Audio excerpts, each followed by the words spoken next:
ಮೇರು ಪ್ರತಿಭೆ, ಹಿರಿನಟ, ನಿರ್ದೇಶಕ, ನಿರ್ಮಾಪಕ, ನೂರಾರು ಸಿನಿಮಾಗಳಲ್ಲಿ ನಟಿಸಿ ಕನ್ನಡ ಸಿನಿರಸಿಕರನ್ನು ಹಾಸ್ಯದಲ್ಲಿ ಮಿಂದೇಳಿಸಿದ ನಟ ದ್ವಾರಕೀಶ್ ಇಂದು ಹೃದಯಾಘಾತದಿಂದ ಇಹಲೋಕ ತ್ಯಜಿಸಿದ್ದಾರೆ.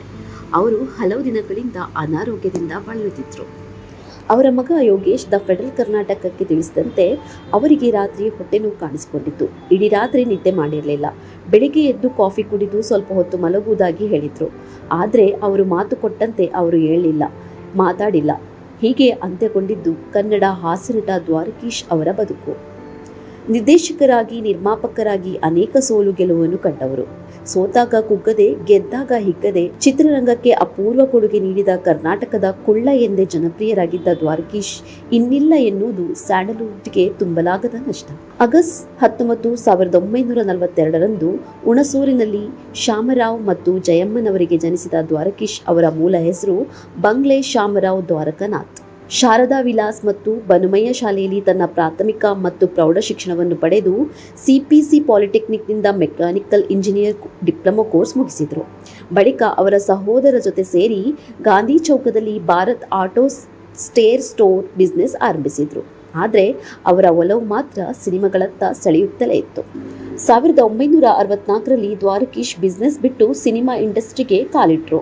1964ರಲ್ಲಿ ತಮ್ಮ ಮಾವ ಹುಣಸೂರು ಕೃಷ್ಣಮೂರ್ತಿ ನಿರ್ಮಿಸಿ, ನಿರ್ದೇಶಿಸಿ, ಮುಖ್ಯ ಪಾತ್ರದಲ್ಲಿ ನಟಿಸಿದ ವೀರ ಸಂಕಲ್ಪ ಸಿನಿಮಾ ಚಿತ್ರದಲ್ಲಿ ಪುಟ್ಟ ಪಾತ್ರವೊಂದರ ಮೂಲಕ ಕನ್ನಡ ನಾಡಿನ ಚಿತ್ರರಸಿಕರಿಗೆ ದ್ವಾರಕೀಶ್ ಪರಿಚಯವಾಗುತ್ತಾರೆ. ಅಲ್ಲಿಂದ ಆಚೆ ತಿರುಗಿ ನೋಡದ ಅವರು ಡಾಕ್ಟರ್ ರಾಜ್ಕುಮಾರ್ ಸೇರಿ ಹಲವು ಗಣ್ಯರೊಂದಿಗೆ ನಟಿಸಿ ಸೈ ಎನಿಸಿಕೊಂಡ್ರು.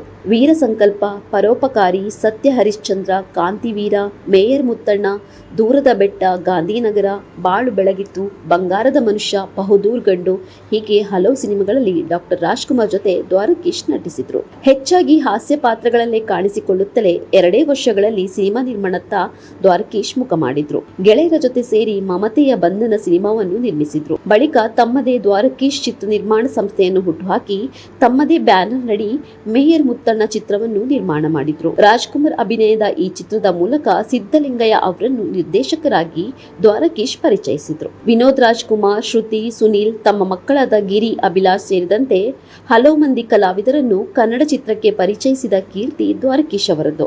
ಕನ್ನಡದ ಪ್ರಮುಖ ನಟರಾದ ವಿಷ್ಣುವರ್ಧನ್ ಮತ್ತು ದ್ವಾರಕೀಶ್ ಜೋಡಿ ಕಳ್ಳ ಕುಳ್ಳ ಜೋಡಿ ಎಂದು ಪ್ರಸಿದ್ಧವಾಗಿತ್ತು.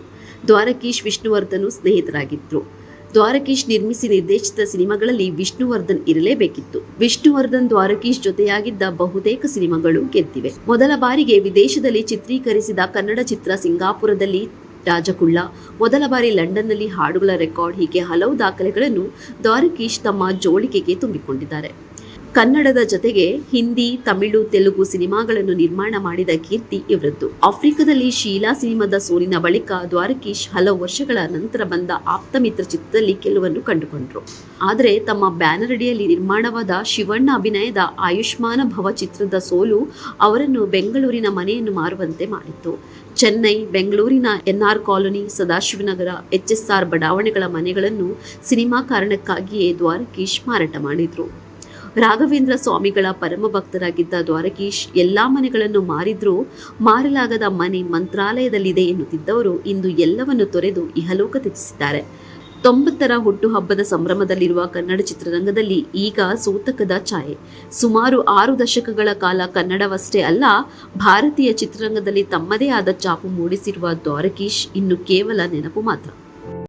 ಇನ್ನೂ ಹೆಚ್ಚಿನ ಅಪ್ಡೇಟ್ಸ್ಗಾಗಿ ನ್ಯೂಸ್ 12 ಕನ್ನಡ ಚಾನೆಲ್ನ ಸಬ್ಸ್ಕ್ರೈಬ್ ಮಾಡಿ, ಅಲ್ಲಿರೋ ಬೆಲ್ ಐಕಾನ್ ಬಟನ್ನ ಕ್ಲಿಕ್ ಮಾಡಿ.